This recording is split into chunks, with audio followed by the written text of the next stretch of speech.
ಅದಕ್ಕೂ ಯೋಗ ಅನ್ನೋದು ಬರೀ ಕ್ರಿಯೆ ಅಲ್ಲ, ಯೋಗ ಅನ್ನೋದು ಬರೀ ಜ್ಞಾನವೂ ಅಲ್ಲ.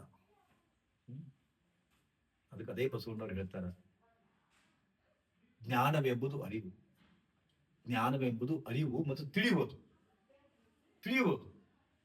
ಕ್ರಿಯೆ ಎಂದರೆ ತಿಳಿದಂತೆ ಮಾಡುವುದು. ಅದಕ್ಕೆ ಯೋಗ ಅನ್ನೋದು ಜ್ಞಾನ ಮತ್ತು ಕ್ರಿಯೆಗಳ ಸಮ್ಮಿಲನ ಅಂತ. ಯೋಗ ಅನ್ನೋದು ಏನು?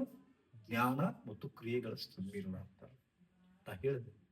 ಆತ್ಮ ಸಾಕ್ಷಾತ್ಕಾರದಲ್ಲಿ ಜ್ಞಾನ ಅಂತೆ, ಶಾಂತಿ ಬರುತ್ತೆ ಅಂತೆ, ಸುಖ ಬರುತ್ತೆ ಅಂದೆ. ಹ್ಯಾಂಗ ಬರ್ತದ? ನಾ ಹೇಳಿಲ್ಲ ನಿಮ್ಗೆ. ಅದಕ್ಕೆ ಬರೀ ಹೇಳುದಿಲ್ಲ, ನಾ ಮಾಡಿಸ್ತೀನಿ. ಯಾಕಂದ್ರೆ ಬೆಳಗಾವ್ ಹೋಗ್ತೀವಿ, ಬೆಳಗಾವ್ ಹೋಗುವ ಒಂದು ಮಾತು ಬರ್ತದ, ಬೆಳಗಾವ್ ಕುಂದ, ದಾಡ್ಕೋರ್ ಪೇಡೆ, ಹೌದಾ ಅಂತ ಬರ್ತದಲ್ಲ. ಕುಂದ ಅಂಗಡಿ ಹೋಗ್ತೀರಿ, ಹೆಂಗ್ರಿ ಕುಂದ ಅಂತಾರ, ಕೇಳ್ತಿರ್ ಹೋಗಿ ಹೆಂಗ್ ಕೆಜಿ ಕುಂದ ಅಂತಾರ. ಅವ್ರು ಮಾತಾಡ್ತಿಲ್ಲ, ಅವ್ರು ಸುಮ್ಮನೆ ಒಂದ್ ದಿವ್ಸ ಕೈಯಾಗ ಕೊಡ್ತಾರ. ಅವ್ರು ನೋಡ್ಬೇಕಾರ ಕುಂದ ಹೆಂಗ್ ಕೆಜಿರಿ ಅಂತ ಕೇಳಿರ್ಬೇಕಾರ, ಸಾಹೇಬ್ ತೋರಿದ್ರು ಅಂತಾರ, ತಿನ್ರಿ ಅಂತಾರ, ತಿಂತೀರಿ, ಹೆಂಗ್ರಿ ಅಂತ ಈಗ ಹೇಳ್ತಾರ. ಅವರು ನಿಮ್ ಮನ ರುಚಿ ತೋರಿಸ್ತಾರ, ಅವರು ರುಚಿ ತೋರಿಸ್ತವ ಅಂತಾರ. ಹಂಗ ಇವತ್ತ ಯೋಗದ ರುಚಿ ತೋರಿಸ್ತೇನೆ, ಯೋಗದ ರುಚಿ.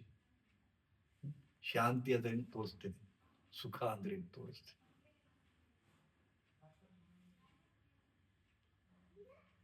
ಎರಡು ನಿಮಿಷ ಬ್ರೇಕ್ ಬೇಕೇನ? ಬ್ರೇಕ್ ಬೇಕಾಗುತ್ತಾ?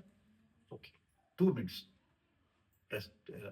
ವಾಶ್ರೂಮ್ ಹೋಗ್ತಿದ್ರು, ಹೋಗ್ಬಾರ್ದು. 2 ನಿಮಿಷ ಅವಶ್ಯಕತೆ ಇದ್ರ ಇರ್ಲಿಕ್ಕಪ್ಪ ಅಂದ್ರೆ ಎದ್ದು ನಿಂತ್ಕೊಂಡ್ಬಿಡಿ.